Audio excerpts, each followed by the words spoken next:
Mhm.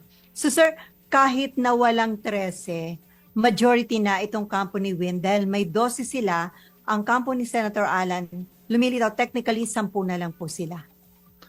Yun ang sabi ko, magpatawag sila ngayon ng session, yung dalawang grupo mag-exercise ng disiplina, 100% attendance, then tignan natin sino ngayon ang makakuha ng mas malaking bilang. Yun na yun. That is, kung sino yung pinili nung pinakamalaking grupo doon at na leader, siya na magpatakbo ngayon ng Senado, ng plenary.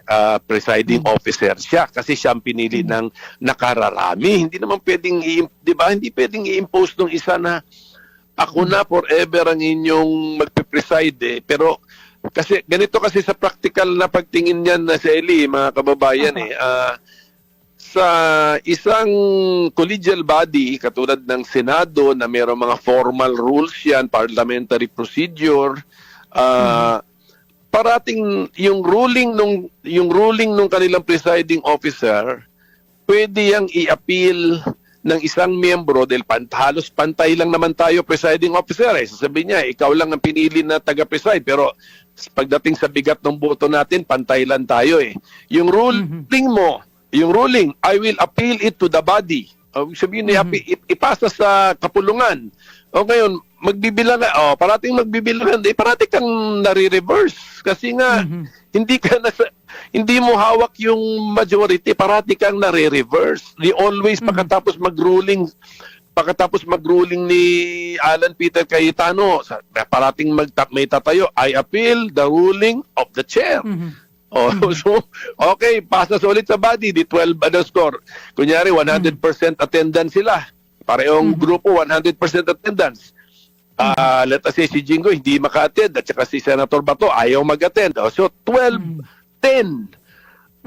Di parating marireverse ang ruling ng chair. Di ba? Ng presiding officer. So ano na lame duck na siya, parang lame duck SP siya ang mangyayari, sir. Ganun ba? Kung kunyari nga mapilit niya siya nasa sa taas at tapos ang pwede pang gawin talaga, kunyari perfect attendance na sila, 12 at 10 ang present.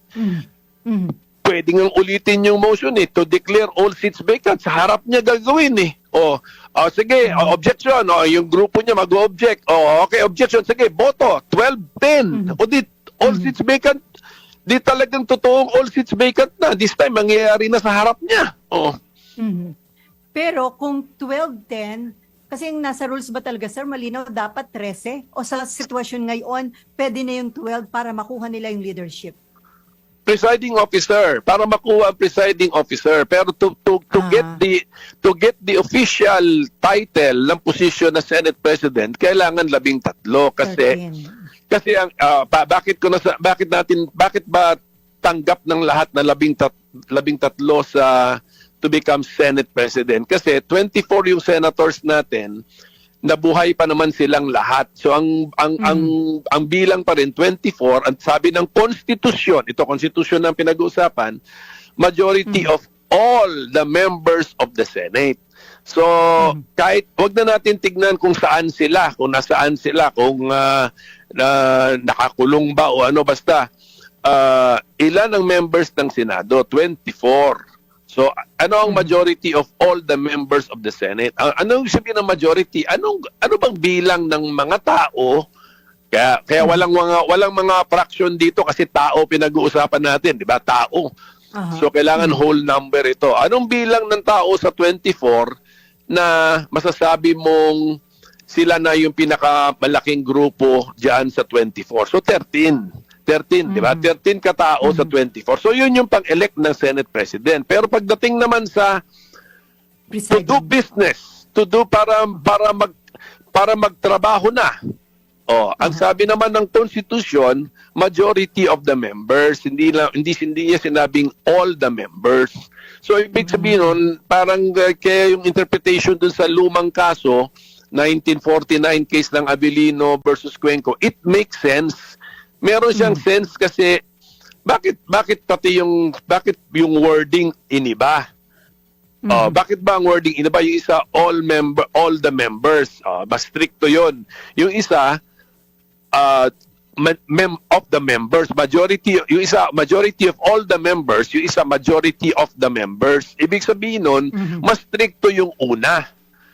Majority of all the members, yung pang-elect ng SP, mas stricto yun. Yung majority of the members, ibig sabihin nun, yung posible lamang mag-attend. Oh, kasi, bakit?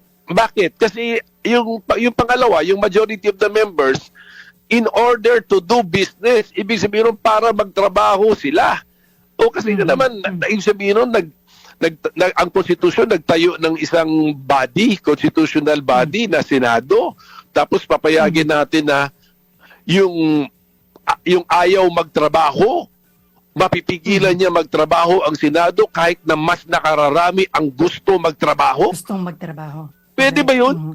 Oh, so ganun, so mukhang yung reasoning buo na yung reasoning para sa akin na mas marami ang gustong magtrabaho. Therefore, payagan silang magtrabaho. So sir,